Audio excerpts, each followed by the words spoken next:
ជនរងគ្រោះពីការចាញ់បោកលុយក្រុមហ៊ុនហ៊ុយវ៉ាន់ផេដែលមានក្មួយប្រុសលោកហ៊ុនសានគឺលោកហ៊ុនតូជាសហប្រធាននៃក្រុមហ៊ុនជាមួយជនជាតិចិននោះបានប្រមូលផ្ដុំគ្នាតវ៉ាស្វែងរកកិច្ចអន្តរាគមន៍ពីស្ថានទូតចិនជាថ្មីក្រោយរដ្ឋាភិបាលកម្ពុជាមិនជួយដោះស្រាយរឿងនេះជនរងគ្រោះទាំងនេះភាគច្រើនជាជនជាតិចិនក្រុមអ្នកតវ៉ាមួយចំនួនបានពាក់ម៉ាស់នឹងកាន់ទង់ជាតិចិននិងរូបថតលោកនាយករដ្ឋមន្ត្រីហ៊ុនម៉ាណែតចាប់ដៃជាមួយប្រធានាធិបតីចិនលោកស៊ីជីនពីង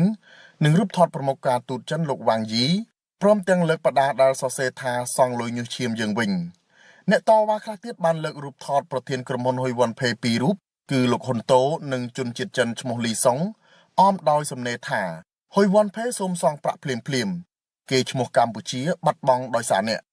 ក្នុងពេលតវ៉ានេះសមត្ថកិច្ចចម្រុះរបស់កម្ពុជារួមទាំងក្រុមសន្តិសុខក្រុងភ្នំពេញរាប់សិបនាក់ត្រូវបានដាក់ពង្រាយដើម្បីតាមឃ្លាំមើលនិងរារាំងកុំឲ្យជនរងគ្រោះតវ៉ាបិទផ្លូវទោះជាយ៉ាងណាក្រុមសមត្ថកិច្ចនិងក្រុមសន្តិសុខទាំងនេះមិនបានបង្ក្រាបដោយហិង្សាលើជនជាតិចិននៅមុខស្ថានទូតចិនទេជនរងគ្រោះជាជនជាតិចិនម្នាក់ថ្លែងជាភាសាចិននិងមានអ្នកបកប្រែថាកញ្ញាបានបាត់លុយនៅក្នុងក្រុមហ៊ុនហ៊ុយវ៉ាន់ផេចំនួន$30,000ជាលុយដែលកញ្ញាខំធ្វើការនិងឪពុកម្ដាយផ្ដល់ឲ្យសម្រាប់រកស៊ីហាងផ្កានៅកម្ពុជាជនរងគ្រោះរូបនេះបន្តថាពេលនេះកញ្ញាគ្មានប្រាក់ដើម្បីដោះស្រាយជីវភាពនោះទេដូចជាអាហារហូបចុកនិងថ្លៃឈ្នួលផ្ទះកញ្ញាបង្ហាញការខកចិត្តជាខ្លាំងដែលរដ្ឋាភិបាលកម្ពុជាមិនបានជួយដោះស្រាយរឿងនេះ应该要开始转变为有信用的政府，应该赶紧把钱给我们兑付了，因为本来就是大家的钱，对吧？这样子扣着别人，很多人他没有办法养老婆小孩，工厂这些店公司都倒闭，怎么别人不可能会来投资？我ចង់និយាយថាសូមឲ្យរដ្ឋខ្មែរយើងហ្នឹងធ្វើអីក៏ដោយមានសច្ចៈចង់និយាយថាបើយើងអត់មានសច្ចៈអញ្ចឹងគឺសាសគេជាតិណាក៏ដោយជនជាតិណាក៏ដោយគេអត់មានរបស់គុណនៅលើប្រទេសខ្មែរយើងហ្នឹងក្រោយការតវ៉ាមួយសន្ទុះស្ថានទូតចិនបានអនុញ្ញាតឲ្យតំណាងអ្នកតវ៉ាជាជនជាតិចិន2នាក់ចូលជួបក្នុងស្ថានទូតក្រោយចូលជួបមន្ត្រីស្ថានទូតរួចតំណាងអ្នកតវ៉ាបាននិយាយថាស្ថានទូតចិនបានប្រាប់ឲ្យពួកគាត់ដោះស្រាយរឿងនេះទៅតាមផ្លូវច្បាប់កម្ពុជាហើយស្ថានទូតសន្យាថានឹងជួយជំរុញឲ្យមានដំណោះស្រាយលើរឿងនេះការតវ៉ារបស់អតិថិជនក្រុមហ៊ុនហ៊ុយវ៉ាន់ផេជាលើកទី2នៅមុខស្ថានទូតចិននេះគឺបន្ទាប់ពីការតវ៉ារបស់ពួកគាត់នៅខាងមុខទីស្នាក់ការធនាគារជាតិកម្ពុជាកន្លងមកមិនត្រឹមតែមិនទទួលបានដំណោះស្រាយទេថែមទាំងរងការបង្ក្រាបដោយហិង្សាពីសមត្ថកិច្ចនិងសន្តិសុខក្រុងភ្នំពេញ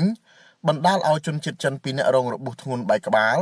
និងជនជាតិខ្មែរ2នាក់ត្រូវបានចាប់ឃុំខ្លួនរហូតដល់បច្ចុប្បន្នជុំវិញរឿងនេះអ្នកជំនាញវិទ្យាសាស្ត្រនយោបាយនិងកិច្ចការអន្តរជាតិលោកអែមសវណ្ណរាជឿថាស្ថានទូតចិននឹងមិននៅស្ងៀមចំពោះភាពអយុត្តិធម៌របស់ពលរដ្ឋខ្លួននោះទេលោកយល់ថាស្ថានទូតចិនអាចជំរុញឲ្យរដ្ឋាភិបាលកម្ពុជាដោះស្រាយបញ្ហាលុយរបស់ពលរដ្ឋចិនដែលបានដាក់ផ្ញើនៅក្នុងក្រុមហ៊ុនហ៊ុយវ៉ាន់ផេលោកបន្តថាប្រសិនបើរដ្ឋាភិបាលកម្ពុជានិងធនាគារជាតិកម្ពុជានៅតែមិនដោះស្រាយទេរឿងនេះមិនត្រឹមតែធ្វើឲ្យប៉ះពាល់ដល់មុខមាត់កម្ពុជានិងទំនុកចិត្តអ្នកវិនិយោគប៉ុណ្ណោះទេថែមទាំងប៉ះពាល់ដល់ទំនាក់ទំនងកម្ពុជាចិនហើយរដ្ឋាភិបាលចិនក៏អាចនឹងទូទាត់លុយរបស់ពលរដ្ឋចិនដែលបាត់នេះជាមួយនឹងមាសរបស់កម្ពុជាដែលផ្ញើទុកនៅធនាគារប្រទេសចិនដែរខ្ញុំជឿជាក់ថាទូតចិនហើយជាអាចដោះស្រាយបញ្ហាជួបពួកគាត់បានពីព្រោះជាតំណាងរបស់ពលរដ្ឋនៅក្រៅប្រទេសអញ្ចឹងហើយពលរដ្ឋចិនអត់មានអ្វីពឹងអាស្រ័យក្រៅពីស្ថានទូតចិនទេពីព្រោះនាយករដ្ឋកម្ពុជាអត់អាចឆ្លើយតបនឹងតម្រូវការរបស់អតិថិជនឬក៏ការទីផ្សាររកខុសត្រូវការសងប្រាក់របស់គាត់ដែលដាក់នៅក្នុងធនាគារនេះជាកិច្ចការមួយដែលពលរដ្ឋចិនអាចធ្វើបានហើយខ្ញុំជឿជាក់ថាអាចមានសង្ឃឹមច្រើនកន្លងមកធនាគារជាតិកម្ពុជាបញ្ជាក់ថាមានបុគ្គលជាង1200នាក់ដែលបានអះអាងថាជាជនរងគ្រោះដោយមិនអាចដកលុយចេញពីក្រុមហ៊ុនហ៊ុយវ៉ាន់ផេក្នុងទំហំទឹកប្រាក់ចំនួនជាង$51 លានអាមេរិកអគ្គទេសាភិបាលធនាគារជាតិនៃកម្ពុជាអ្នកស្រីជាសេរីបានប្រកាសកាលពីថ្ងៃទី29 ខែមេសាថាធនាគារជាតិកម្ពុជានិងស្ថាប័នពាក់ព័ន្ធមិនមានលទ្ធភាពជួយដោះស្រាយរឿងលុយរបស់ជនរងគ្រោះ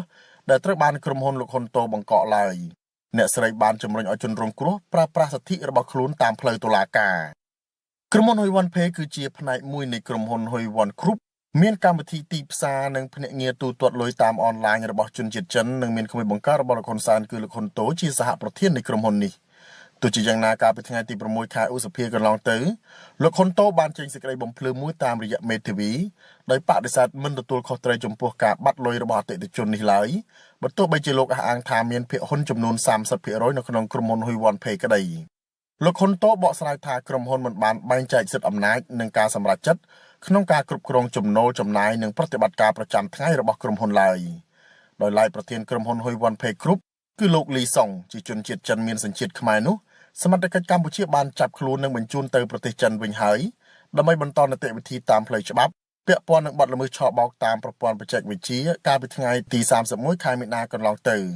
ក៏ប៉ុន្តែក្មួយប្រុសរបស់លោកហ៊ុនសែនគឺលោកហ៊ុនតូនៅតែមានសេរីភាពដដែលមកទល់ពេលនេះសហរដ្ឋអាមេរិកនិងចក្រភពអង់គ្លេសបានសហការចាត់វិធានការរួមគ្នាដាក់ទណ្ឌកម្មលើក្រុមហ៊ុន Hoi Wan Pay Group កាលពីចុងឆ្នាំ2025ដោយសារតែរកឃើញថាគឺជាក្រុមហ៊ុនធំពាក់ព័ន្ធទៅនឹងឧបក្រតកម្មនិងបានជួយលាងលុយកខ្វក់ឲ្យក្រុមអ ுக ្រិតជនឆបោកតាមអនឡាញនិងក្រុមចោរព័ត៌មានវិទ្យាកូរ៉េខាងជើងយ៉ាងហោចណាស់$4000 លានខ្ញុំថាថៃពីទីក្រុងមែលប៊នបាទលោកនាងកញ្ញាជាទីមេត្រីបើលោកនាងចង់ឃើញសកម្មភាពតវ៉ារបស់ជនជាតិចិនច្បាស់តែម្ដងនៅមុខស្ថានទូតចិនដែលធ្វើឡើងនៅព្រឹកថ្ងៃទី16នៅខែមិថុនានេះយើងមានខ្សែវីដេអូខ្លីមួយអំពីសកម្មភាពទាំងនោះអ្វីត្បិតតែពួកគាត់ជាជនជាតិចិនហើយនិយាយភាសាចិនក្នុងការតវ៉ាយ៉ាងណាក៏ដោយចុះយើងក៏ដឹងច្បាស់ថាការតវ៉ានេះគឺចង់ឲ្យមានយុត្តិធម៌ចង់បានលុយរបស់គាត់ដែលបានដាក់នៅក្នុងធនាគារ Hoi Wan Pay នឹងប្រគល់មកឲ្យលោកវិញអតិថិជនដែលជាជនជាតិចិនទាំងអស់នោះវិញបាទដូច្នេះសូមអញ្ជើញលោកនាងទស្សនាវីដេអូខ្លីមួយអំពីសកម្មភាពនេះដូចតទៅហើយសូមជម្រាបថាដែលហេតុថាអ្នកតវ៉ាសិទ្ធិជនជាតិចិននោះលោកនាងនឹងឮភាសាចិនយ៉ាងច្រើននៅក្នុងវីដេអូខ្លីនេះបាទសូមអញ្ជើញទស្សនាដូចតទៅ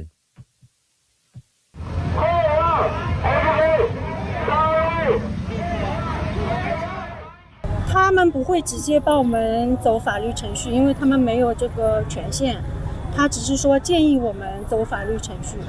គាត់ចង់និយាយថាស្ថានទូតនឹងអត់មានជួយតាមច្បាប់អីទេតែគាត់ថាអត់មានសិទ្ធិជួយអញ្ចឹងទេតែគាត់ថាស្ថានទូតក្នុងជួយគ្រប់គ្រងពីក្រោយខ្នង后来就是接下来你们是要怎么打算接下来继续维权ចង់និយាយថាបន្តមកទៀតហ្នឹងពួកគាត់នឹងធ្វើបដកម្មណា对柬埔寨骗到要讨回公道我们不能老百姓买这个单就是各方面都很困难现在还要还房子的钱គាត់ចង់និយាយថាគាត់មានការលំបាកច្រើនគាត់ចង់និយាយថាគាត់មានឈ្មោះទាំងស្អីស្អីអញ្ចឹងណា还有什么除了这些就是说全部钱都放在里面然后对我生活各方面都很不方便而且对于柬埔寨这个国家也非常的失望我也会困难没得吃就行啊对គាត់ចង់និយាយថាលុយទាំងអស់គាត់ដាក់នៅក្នុងហួយវងនឹងទាំងអស់ទៅឥឡូវហ្នឹងផងថ្ងៃពីជីវភាពគាត់មានលុយហូបចុកចង់និយាយដោះស្រាយអីផ្សេងទៀតអត់មានលុយទៅអសោះខ្ញុំគាត់អត់មានលុយឥឡូវអត់មានធ្វើអីគឺតវ៉ារឿងលុយហ្នឹងអត់មានលុយរត់ទៅណាមកណាក៏រត់ទៅសុកវិញក៏ទៅអត់បានដែរគាត់មានចំណុចចង់ទៅវិញតែគាត់ចង់និយាយថាឥឡូវអត់សង្ឃឹមនឹងរដ្ឋខ្មែរយើងជាខ្លាំងព្រោះចង់និយាយថារដ្ឋខ្មែរយើងអត់មានរលរឿងហ្នឹងអញ្ចឹងណា有啊就是第一个领事馆的职责第一个就是保护我们人身安全跟财产安全对吧这两个是一起的无论身体上还是财产都是必须保护我们因为我们这个不是一两个人我们这个用户是数十几万用户几十万用户对吧你们要保障我们的权益啊对吧要不然就还在柬埔寨这边拉投资对不对叫中国人过来这何必呢这不是割韭菜明白吗គាត់ចង់និយាយថាស្ថានទូតចិនហ្នឹងត្រូវតែឲ្យជួយតែមានការហ្នឹងហើយគាត់ចង់និយាយថាបើហៅគេមកតែអត់មានជួយគេជាជនមានរឿងអីក៏ដោយតែមានអត់មានឃ្លានអត់មានអីហូបឲ្យគេធ្វើបាបអត់មានលុយយកលុយបានអញ្ចឹងស្ថានទូតចិនអត់ល្មើទៀតព្រោះអញ្ចឹងចាំបាច់ហៅគេថាឲ្យស្អីវីសាអត់មានវីសាមួយខែស្អីគេនឹងឲ្យគេចូលទៅអីខែ6ឆ្នាំ15ហ្នឹង就这样的这样。希望柬埔寨政府应该要开始转变为有信用的政府，应该赶紧把钱给我们兑付了，因为本来就是大家的钱，对吧？这样子扣着别人，很多人他没有办法养老婆小孩，工厂这些店公司都倒闭，怎么别人不可能会来投资？我ចង់និយាយថាសូមឲ្យរដ្ឋខ្មែរយើងហ្នឹងធ្វើអីក៏ដោយមានសច្ចៈ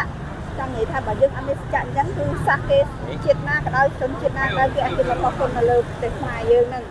领导有沟通，那么我们才跟群里长交代。是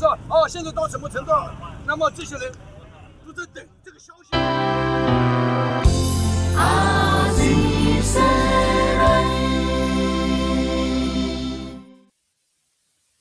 បាទដោយលោកនាងបានជ្រាបហើយជនរងគ្រោះពីធនាគារ Hoi Won Pay នេះមិនមែនមានតែត្រឹមជនជាតិចិននេះទេជនជាតិខ្មែរភាគច្រើនជាងដែលជាជនរងគ្រោះបានយកលុយទៅដាក់ក្នុងធនាគារ Hoi Won Pay នេះហើយទីបំផុតធនាគារនេះត្រូវបិទចោលហើយពួកគាត់អត់អាចដកលុយវិញបានក៏ប៉ុន្តែយ៉ាងណាក៏ដោយចុះជនរងគ្រោះជាជនជាតិចិនឬជាជនរងគ្រោះជាជនជាតិខ្មែរនេះបើយើងមើលវីដេអូនេះមើលឃើញការតវ៉ារបស់ជនជាតិចិននេះហាក់ដូចជាពួកគាត់នឹងមានសំណាងជាងហេតុអីបានខ្ញុំថាមានសំណាងបែបនេះនៅពេលដែលពួកគាត់បាត់បង់លុយកាក់ហើយមានសំណាងជាងនឹងត្រង់ថាខ្មែរយើងវិញអតិថិជនខ្មែរយើងវិញបាត់បង់លុយកាក់ហើយចេញតវ៉ាត្រូវគេចាប់ដាក់ពន្ធនាគារទៀតក៏ប៉ុន្តែយើងមិនឃើញមានសេចក្តីរាយការណ៍ណាមួយថាមានការចាប់ខ្លួនជនជាតិចិនដែលមកតវ៉ានេះទេត្រង់នេះហើយដែលខ្ញុំថាយ៉ាងហោចណាស់ជនជាតិចិនបាត់តែលុយទេក៏ប៉ុន្តែសេរីភាពនៅមានក្នុងការតវ៉ាដើម្បីទាមទារយកលុយរបស់គាត់វិញនៅឡើយក៏ប៉ុន្តែចំពោះអតិថិជនឬមួយជនរងគ្រោះខ្មែរវិញដូចយើងធ្លាប់បានឃើញហើយនៅពេលដែលចេញតវ៉ាត្រូវអាជ្ញាធរចាប់ដាក់ពន្ធនាគារទៀតផងបាទនេះគឺជារឿងនៃធនាគារ Hoi Won Pay ហើយយើងក៏នឹងបន្តតាមដានតទៅទៀតយើងបានសម្ភាសអ្នកបុកអ្នកការជាពិសេសអ្នកស្រីមូសុខួរហើយនឹងលោកអ៊ូសាមឌីអីជាដើមលោកបានប្រាប់ថាចំពោះអតិថិជនឬមួយក៏ជនរងគ្រោះនៃធនាគារ Hoi Won Pay បើសិនជាទាមទារ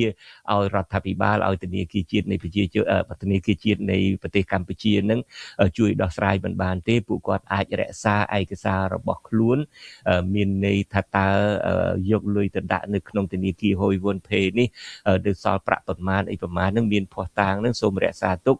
ដើម្បីយកទៅប្តឹងនៅស្ថានទូតនៃប្រទេសនានាមួយចំនួនដូចជាសហរដ្ឋអាមេរិកឬមួយក៏អូស្ត្រាលីឬមួយក៏ស្ថានទូតនៃចក្រភពអង់គ្លេសដែលប្រទេសទាំងប៉ុន្មាននេះបានបង្កកលុយរបស់ម្ចាស់ភាគហ៊ុននៃក្រុមហ៊ុន Hoi Won Pay នេះយើងដឹងហើយម្ចាស់ភាគហ៊ុនមួយដែលលោកសារភាពថាលោកមានភាគហ៊ុនដល់ទៅ 30% គឺក្មួយបង្កើតរបស់លោកនាយករដ្ឋមន្ត្រីអតីតនាយករដ្ឋមន្ត្រីហ៊ុនសែននឹងតែម្ដងហើយត្រូវជាបងប្អូនជីដូនមួយរបស់នាយករដ្ឋមន្ត្រីគឺលោកហ៊ុនម៉ាណែតនេះតែម្ដងគេត្រូវគេបង្កកទ្រព្យសម្បត្តិនៅប្រទេសអូស្ត្រាលីហើយពួកប្រធានក្រុមហ៊ុន Hoi Won Pay នេះមែនតើនឹងក៏ត្រូវគេបង្កកទ្រព្យសម្បត្តិនៅឯប្រទេសសហរដ្ឋអាមេរិកនៅចក្រភពអង់គ្លេសនេះជាដើមបើសិនជាលោកនាងដែលជាជនរងគ្រោះនឹងរក្សាឯកសារទាំងអស់នេះហើយយកទៅប្តឹងនៅស្ថានទូតទាំងប្រមាណដូចជាបានរៀបរាប់នេះអាចនឹងមានសង្ឃឹមទៅថ្ងៃមុខទៅគេយកលុយបង្កករបស់ហ៊ុនតូឬមួយក៏លុយបង្កករបស់ប្រធានក្រុមហ៊ុនចិននេះជាដើមអាចនឹងមានឱកាសសងមកលោកនាងកញ្ញាវិញបាទនេះជាព័ត៌មានដែលយើងទទួលបានពីអ្នកស្រីមូសុខួរហើយនិងពីយុវជនអ៊ូសាមឌីឯនឹងជាដើម